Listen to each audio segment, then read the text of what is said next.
Danger Drive is right. Is another example of why we need a right-hand turn lane at Stanwell Tops, amongst other things that you will see. As you can see, there was plenty of traffic coming up from the other way, and then this guy who decided he was going to see if he could go through my car, even though I had indicated I was turning right. And while he's sitting there, the bus behind him nearly got him and the vehicle behind that, and we just had to wait because I hadn't seen so much traffic coming up, and that's the way it is. Traffic have tried to get around vehicles on the right hand side there, but have ended up in the drain, and you can see all the other vehicles coming down, and that's why we need a right hand turn lane at Stanwell Tops. More traffic, more noise, especially from the idiot bike riders, especially the late night turbocharged moron hoon drivers. Where are the cops when you need them? Well, not around here. Wait, there's more, because a couple of days later, on a Saturday night, we got this. Lots of car tooting and horning and what have you, and this car pulls up, and I'm thinking, oh, what's going on there?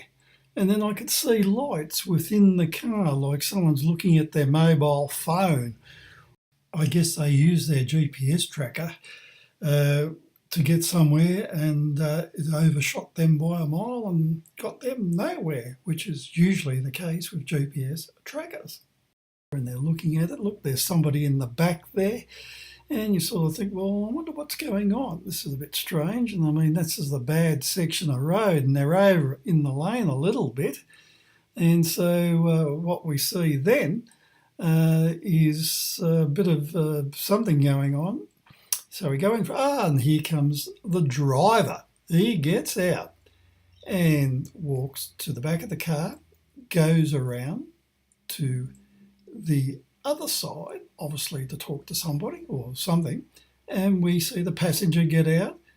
The driver gets in the passenger side, and then we see the passenger come around and get in the driver's side. And well, that is all very curious. And then we wait to see what's going to happen next.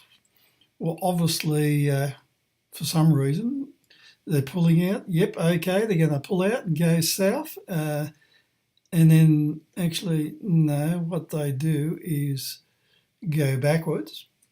And then what they do is, why aren't they pulling out? Because they seem to be waiting for something. And what we see here is, oh yes, they got the indicator on, and this is what they're doing.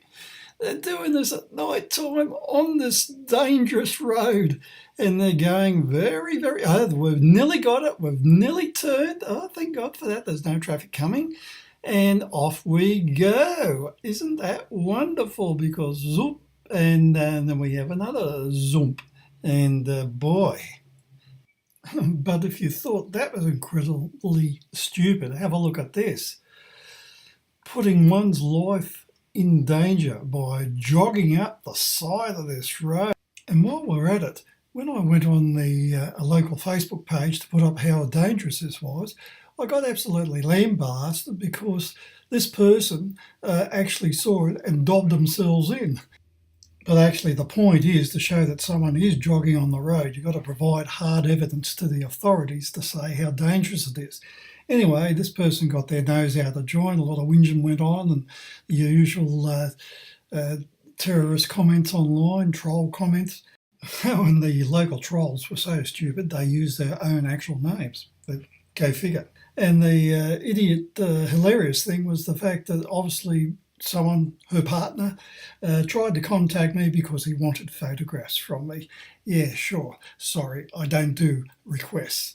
But anyway, it was these people just don't realise how dangerous it is. Oh, you can't have a camera there. It's terrible. You're invading privacy. But you can photograph anywhere on a public area, as do tourists around the world when they have thousands of people in their photos. Try and stop that. And on top of that, I think they should be facing oncoming traffic, not traffic that's coming up behind them. Oh dear, what a mistake. Note too that car has to pull over the double white line and place themselves far enough away from the jogger.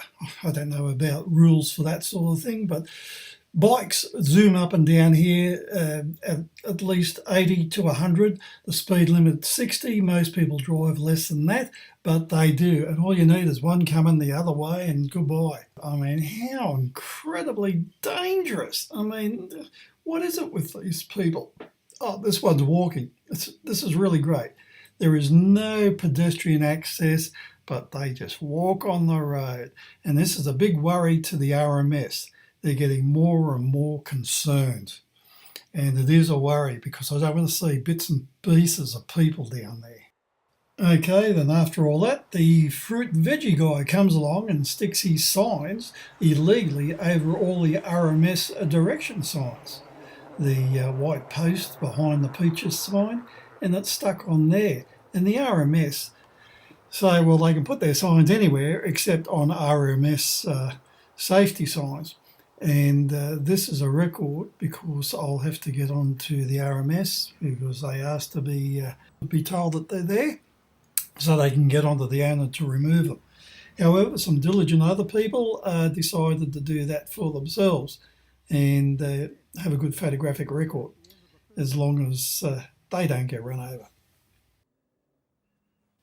But now you'll get to see a small example of the amount of traffic that can go on this road at any given time and how dangerous it really is. Those double white lines aren't there for decoration. Oh, and the sound of the vehicles is exactly what it sounds like to the residents, and it's worse with the Harley-Davidson bikes and the souped-up Hoon vehicles.